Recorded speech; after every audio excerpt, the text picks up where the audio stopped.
ప్రపంచ క్యాన్సర్ దినోత్సవం సందర్భంగా మణిపాల్ హాస్పిటల్స్ తాడేపల్లిలో క్యాన్సర్పై అవగాహన కార్యక్రమాన్ని నిర్వహించారు.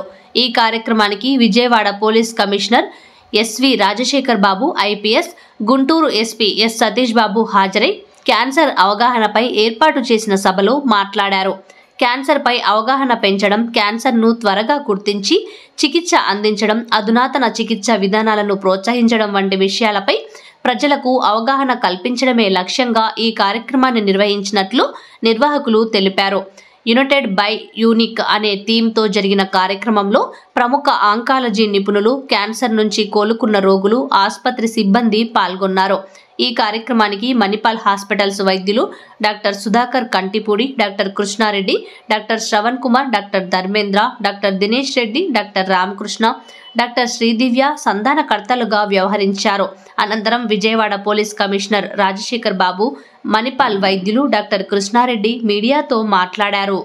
అవేర్నెస్ని స్ప్రెడ్ చేయాలా, అదేవిధంగా సమాజంలో క్యాన్సర్ పట్ల ఉన్న భయాలని తుంచేయాలా అనే ఉద్దేశంతో వారు ఈ కార్యక్రమం చేపట్టడం చాలా బాగా ఉంది. ఈరోజు కొందరు సర్వైవర్స్ బ్రాండ్ అంబాసిడర్స్గా కొంత ఈరోజు వారు తమ స్పీచ్ ఇవ్వడం జరిగింది. ఇలాగా కొన్ని మోటివేషనల్ ప్రోగ్రామ్స్, అదేవిధంగా కొంత అవేర్నెస్ ప్రోగ్రామ్స్ సమాజంలో క్రియేట్ చేస్తే టెస్టింగ్లో రెగ్యులర్గా చెకప్ చేసుకోవడము, లేదంటే ఒకవేళ క్యాన్సర్ వచ్చినా కూడా భయపడకుండా ముందుకు వెళ్ళడం అనేది ఈరోజు చాలా ఇంపార్టెంట్. సో దానికి మణిపాల్ హాస్పిటల్స్ వారు తీసుకున్న చర్యల్ని నేను అభినందిస్తున్నాను. కనీసం ఈరోజు వరల్డ్ క్యాన్సర్ డేలో కొందరైనా కూడా ఈరోజు కొంత అవేర్నెస్ పొంది టెస్టింగ్స్ చేసుకుంటే బాగుంటుందని చెప్పి నా సలహా. Thank you. కుటుంబాలకు కూడా ప్లాన్ చేస్తున్నాము. త్వరలోనే ఒక క్యాన్సర్ స్క్రీనింగ్ టెస్ట్ కూడా ప్లాన్ చేస్తున్నాం. కొన్ని హాస్పిటల్స్ కూడా మా దగ్గరకు వస్తున్నాయి. ఖచ్చితంగా దాన్ని ముందుకు క్యాన్సర్ డే ఫిబ్రవరి 4న ప్రపంచవ్యాప్తంగా ఈ వరల్డ్ క్యాన్సర్ డే సెలబ్రేట్ చేయడం జరుగుతుంది. దీంట్లో భాగంగా ఏంటంటే అందరం అంటే డాక్టర్స్, సొసైటీ, మీడియా, గవర్నమెంట్ అందరూ కలిసి వివిధ కార్యక్రమాల ద్వారా ఈ క్యాన్సర్ అవేర్నెస్ అనేది ప్రజల్లో తీసుకురావటానికి రూపొందించిన రోజు ఇది. సో దాంట్లో సందర్భంగా ఈరోజు మేము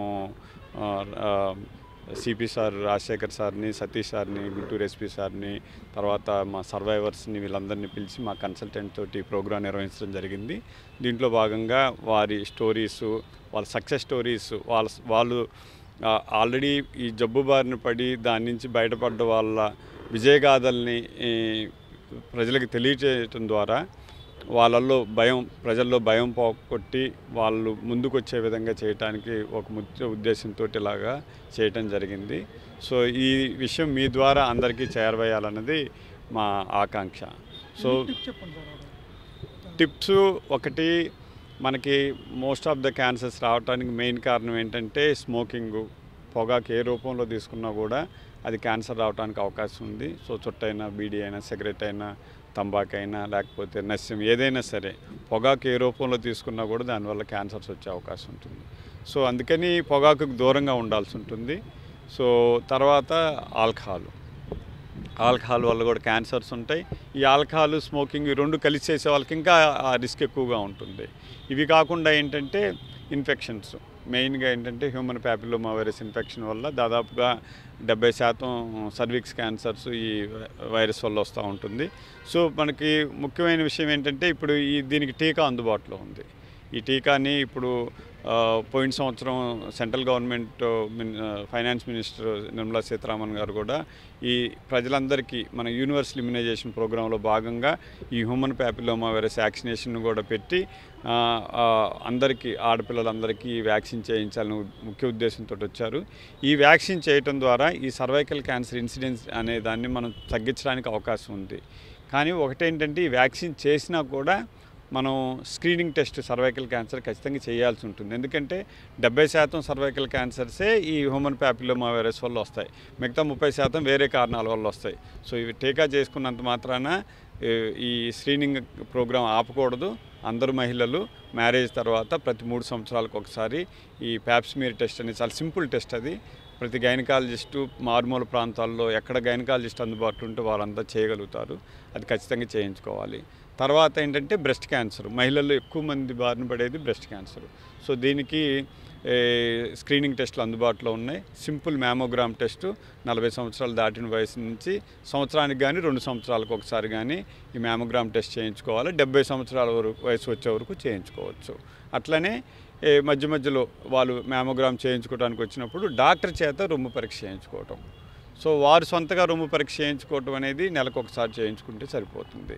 వాళ్ళ రొమ్ములో ఏదైనా మార్పులున్నా, ఆకారంలో మార్పు ఉన్నా, ఒకవైపు గుంజేస్తున్నట్టున్నా, లేకపోతే చనుమొన లోపలికి లాగినట్టుగా ఉన్నా, చర్మం దలసరైనా, చర్మం మనకి ఆరెంజ్ స్కిన్ ఎలా ఉంటుందో అలాగ మారిపోయినా, అట్లాంటివి అయినా ఉన్నప్పుడు వెంటనే డాక్టర్ని సంప్రదించవచ్చు అన్నమాట ఇవి. సో ఇవి స్క్రీనింగ్ టెస్టులు. అట్లాగే పెద్ద పేగుకి కొలనోస్కోపీ టెస్ట్ అనేది ఉంటుంది. 50 సంవత్సరాలు దాటిన తర్వాత 10 సంవత్సరాలకు ఒకసారి కొలనోస్కోపీ టెస్ట్ అని, సంవత్సరానికి ఒకసారి మోషన్లో మనకి బ్లడ్ లీక్ అవుతుందా లేదా తెలియజేసే టెస్ట్ ఒకటి ఉంటుంది. అది స్టూల్ అక్కల్ బ్లడ్ టెస్ట్ అంటారు. అది చేయించుకోవచ్చు.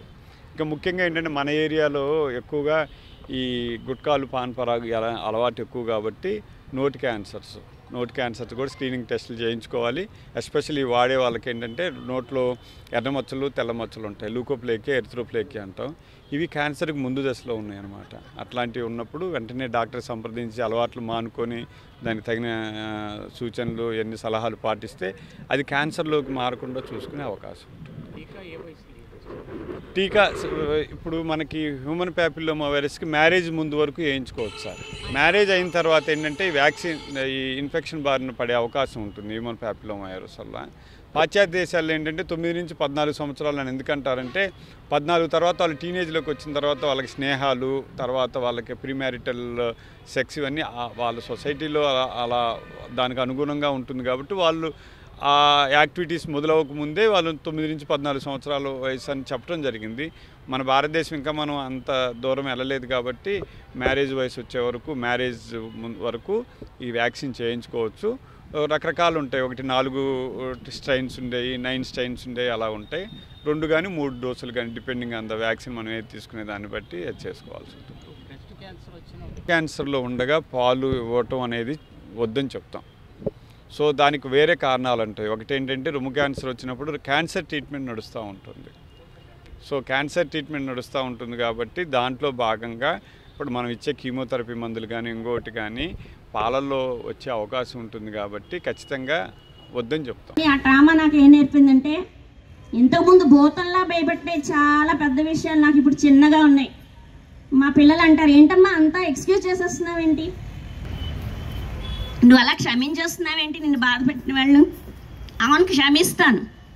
నాకు క్యాన్సర్ ఉన్న టీచర్ ఉన్నానికి వచ్చిన విజిటర్స్లో చాలామంది ఏమంటారంటే ఎవరెవరు చనిపోయారో అటు 7 తరాలు ఇటు 7 తరాలు క్యాన్సర్తో చెప్తారు. వాళ్ళకి మనకి ధైర్యం ఇవ్వడానికి రారు. వాళ్ళకి తెలియదు ఒక క్యాన్సర్ డీల్ చేసే వ్యక్తితో ఆ ట్రీట్మెంట్ జరిగే వ్యక్తికి ఒక స్మైల్, క్యాన్సర్ వచ్చినా సరే మీకేం కాదు, మీకు మేమున్నామనే భరోసా ఇవ్వాలని చెప్తున్నారు. That was really wonderful. తెలుసుకుంటే మంచిది. ముందుగానే ఏదైనా ఇబ్బంది ఉంటే డాక్టర్స్ దగ్గరకు వచ్చి టెస్టులు చేయించుకొని డాక్టర్స్ చెప్పినట్టుగా ఆ ట్రీట్మెంట్లో మనం వాళ్ళకు సహకరిస్తూ వాళ్ళని ఇబ్బంది పెట్టుకోకుండా వాళ్ళు చెప్పిన విధానంలో మనం నడుస్తూ ఉన్నప్పుడు క్యాన్సర్ని జయించవచ్చు. 4th స్టేజ్ క్యాన్సర్ నుంచి కూడా జయించవచ్చు అని చెప్పేదానికి నేనే నిదర్శనం. అలా చాలామంది ఉన్నారు. నాకు పెద్ద పేగు 9 అంగుళాలు తీసేశారు, చిన్న పేగు 4.5 అంగుళాలు తీసేశారు, లివర్ చిన్న ముక్కు కొంచెం మిగిలిందంతా తీసేశారు. 2010 ఫిబ్రవరి 4వ తారీఖున ఈ సమయానికి నాకు లివర్ సర్జరీ జరుగుతుంది మద్రాసులో. ఆ తర్వాత అక్కడ డాక్టర్స్ చెప్పింది ఏంటి అంటే మణిపాల్కి వెళ్ళిపోమ్మా, కృష్ణారెడ్డి గారు ఉన్నారు అక్కడ, కీమోలు అక్కడ తీసుకోమని చెప్పారు. అయితే నాకు అక్క చెల్లెళ్ళు అన్నదమ్ములు లేరు. నాకు ఎలాంటి ఫీలింగ్ అంటే నాకు ఈ హాస్పిటల్కి వచ్చిన తర్వాత నేను ట్రీట్మెంట్కి వస్తూ ఉన్నప్పుడు నేను 10 మాసాలు మార్చి 5 నేను కీమోలు మొదలు పెడితే అక్టోబర్ 6 వరకు కీమోలు తీసుకున్నా. వారంలో 2 సార్లు మణిపాల్కి వచ్చేదాన్ని. నాకు ఇప్పటికి కూడా నేను బయటికి వెళ్ళేది తక్కువ. ఇప్పటికి కూడా నేను ఇటు వస్తున్నాను, ఈ రోడ్డుకు తిరిగాను అంటే నాకు లోపలేదో ఆనందం. హాస్పిటల్కి వెళ్తున్నారంటే అందరూ భయపడతారు, కానీ నాకు ఆనందం. నా పుట్టింటికి వెళ్తున్నాను అనిపిస్తుంది. అంతగా నేను ఈ హాస్పిటల్తో నాకు కనెక్ట్ అయిపోయి ఉన్నా. నేను హాస్పిటల్ అంటే భయపడాల్సిన పని లేదు, డాక్టర్స్ అంటే భయపడాల్సిన పని లేదు. ఇంకొకటి ఏంటి అంటే ఈ మణిపాల్ ప్రత్యేకత, దేవుడు వ్యాధి వచ్చినా కూడా నాకు అన్నదమ్ములు లేరే, అక్క చెల్లెలు లేరే, నన్ను ఎవరు సపోర్ట్ చేస్తారు అనే దిగులు కానీ భయం కానీ నాకు ఏ రోజు కలగలేదు. ఎందుకు అంటే ఈ హాస్పిటల్ టీం, ముఖ్యంగా కృష్ణారెడ్డి గారు, నాకంటే 2 సంవత్సరాలు చిన్న ఆయన, నాకు తమ్ముడు లేడు అనే బాధ, ఒక సోదరుడు లేడు అనే బాధ నాకు ఎప్పుడూ కలగలేదు. నేను ఆయన ఎప్పుడు తలుచుకున్నా కూడా ఆయన్ని నా తమ్ముళ్ళలానే నేను, అంత ధైర్యం, మనం ఏ బాధ ఉన్నా ఏదున్నా కూడా డాక్టర్స్తో పంచుకోగలిగినప్పుడు వాళ్ళకి మనకి మధ్యన ఆ ఇంటిమసీ ఉన్నప్పుడు మనం ఓపెన్గా చెప్పగలము. ఆ చెప్పిన దాన్ని కూడా ఆయన ఎంతో ఓర్పు, నిజంగా మరి ఆయనకి అంత ఓర్పు ఎక్కడి నుంచి ఉందో నాకైతే తెలియదు. వస్తువులు మనం వాడుకోవచ్చు, ఏమీ ప్రాబ్లం ఉండదు. ఇంకొకటి, చాలా మంది పేషెంట్స్ వచ్చి సార్ మా ఇంట్లో పని వాళ్ళు మానేస్తున్నారు, మా ఇంట్లో వేరే వాళ్ళు మమ్మల్ని. క్యాన్సర్ డే ముఖ్య ఉద్దేశం. సో అందుకని దాంట్లో భాగంగానే మనకి డాక్టర్స్ చెప్పడం కన్నా కూడా ఆ ప్రాసెస్లో వాళ్ళ ఉన్న అనుభవాలని వాటిని వాళ్ళ ద్వారా చెప్పిస్తే ఆ మెసేజ్ ఇంకా బాగా అందరికీ చేరుతుంది అనే ఉద్దేశంతో మనం సర్వైవర్స్ని కూడా అన్ని మీడియాలో ఉన్న వాళ్ళు మీడియాలో కూడా ప్రచారం చేయండి, యాడ్స్ చేయండి.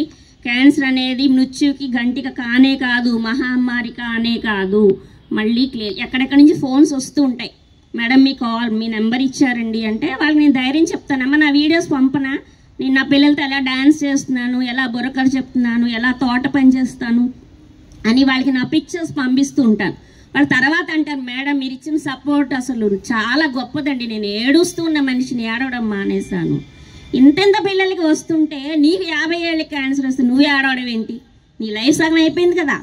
ఆ పిల్లల్ని చూసి ఏడు కావాలంటే ఇది నా యొక్క మోటో.